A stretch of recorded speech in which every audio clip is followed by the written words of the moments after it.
Westchester real estate update with a quick look at inflation, that scary word that's keeping a lot of people out of the real estate market right now when they really should be. Stick around.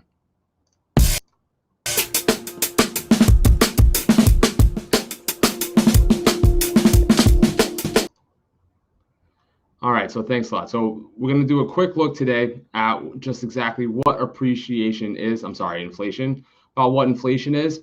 And I hope to give you a good understanding of what's going on. And thank you again for watching the very first episode of the Bronx and Westchester real estate market here on YouTube. I am Rob Rivera. I'm a local real estate agent and finance professional. I'm here broadcasting from my office in New Rochelle. Okay, so let's jump right into this. I don't want to waste any more of your time. We're going to talk about inflation and how it is a hedge against real estate. Okay, so just what is inflation exactly? Well, that is the value of the dollar not being worth or not being able to buy the amount of goods it could buy maybe a year from now. Today, you could buy 100% of what you could buy for $1 today. That's very simple. Everyone understands that. The inflation rate may go to 2%, may go to 3%. If it stays at 2% in 1 year, you will be able to buy 98% of what you could have bought for $1 today. Okay. If that trend continues 2% a year for the next 5 years, in 5 years, you'll be able to buy 90% of what you could have bought for $1 today. So you get 90% of a bagel, 90% of a pizza pie for your $1 5 years from now. And that's basically what inflation is. How is real estate a hedge against inflation? Well, when you buy a house, typically you're going to be using a 30-year mortgage. If you're buying an investment property, if you are refinancing your house, you're refinancing your loan payment, you could extend that out to 30 years. Your payment is going to be consistent if you use the fixed rate loan. So even though housing prices today may seem through the roof, inflation is still going to happen. Housing price decreases is probably not going to happen, and that's a different story. We can, talk about that, cover that in a different topic. But today, because we can only control what we can control, and that's the price of housing that you have for yourself today. If you get into a mortgage that is a 30-year mortgage, let's just say you're paying $3,000 a month, your payments are going to be consistent for the next 30 years. So you will be paying your housing costs at $3,000 a month from now for 30 years from now. Okay. We already know that inflation is going to happen. It happens every year. And to give you some historical context, I put it up on the screen. 1981 was the last year that we saw double-digit inflation. And the inflation rate has not been above 4% since 1991. So a lot of people are scared and have a right to be scared, but the fear against inflation is not related to the price of housing.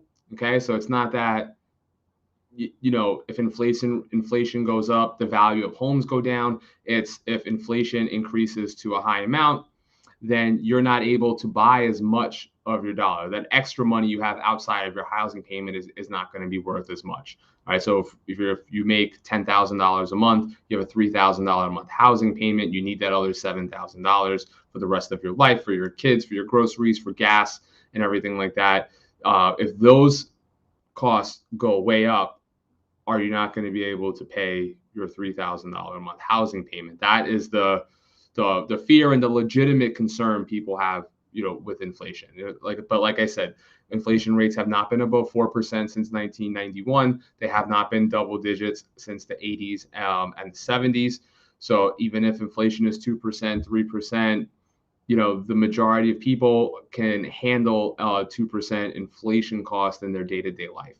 And when you're going into a house, when you're going into a purchase or sale of a house, I mean, lenders generally qualify you to leave you some room for cost appreciation. They sort of bake that in. That's why the criteria for getting a loan is so high. All right. So that way, if anything else happens, you have a little bit extra income and you'll be able to make the payments on your mortgage still. Okay.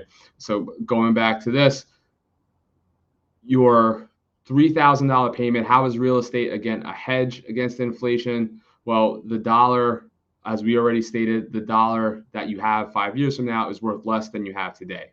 So the payment you would have 5 years from now or 10 years from now, if you get into a 30-year mortgage, it technically costs less 5 or 10 now. Okay, so the housing price today is what it is. Your housing cost is what it is. But having that consistent payment over a long period of time, you are going to be seeing money in the future.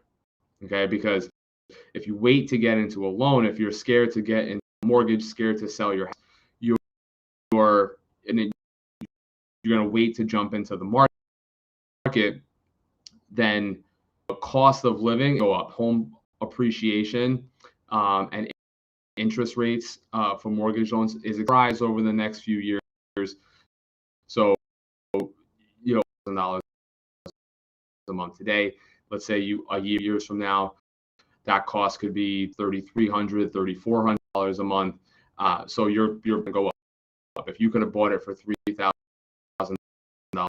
a month today, even if you think that $3,000 a month is crazy, so what your other options if you're staying in your house because you have a very low payment and you don't want it to increase, that's fine, but you're going to be staying in your older home. If you want to buy real estate, if you want to sell, if you want to make a move, what are your options today?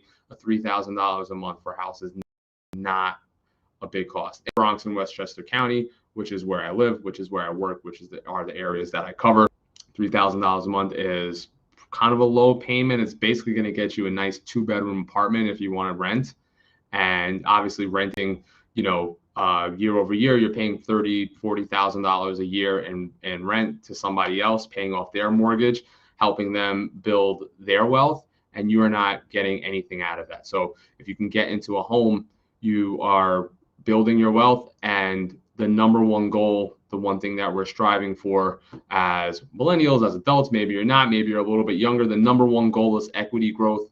That's the key to financial freedom in the future, to be able to retire, to be able to send your kids to college, to be able to do what you want. Your number one goal, again, should be equity growth. Okay. And just a reminder, if you are watching, if you're still here, smash that like button. Please subscribe. You can also follow me on Instagram at the Riv Real Estate. Check it out. And I'm always available. Give me a call. Here's my phone number. Here's my email. If you are looking at buying or selling a home in the Bronx or Westchester County, please give me a call. Even if it's Orange County, Putnam County, Rockland County, I can help you out. I'm just not driving Long Island, to be quite honest with you. Okay. So your dollar is worth less. Your home is worth more in the future, regardless of inflation. Inflation is going to happen. How are you using it to build wealth for yourself in the future? You will have more money if you get into real estate now than you do later on in the future. And if your outlook is that the world's going to catch fire and every financial market is going to crash and we're all doomed, then we're all doomed. Then you might as well buy the house anyway and live in a nice new big place, right? Because everything is going to crap later on regardless. So thank you again for watching. I hope you enjoyed the first episode. I'm going to try to bring these often. Okay, please subscribe, hit that like button, leave a comment. I look forward to help with your real estate goals. Rivera with Best Match Real Estate, signing off. Thanks a lot.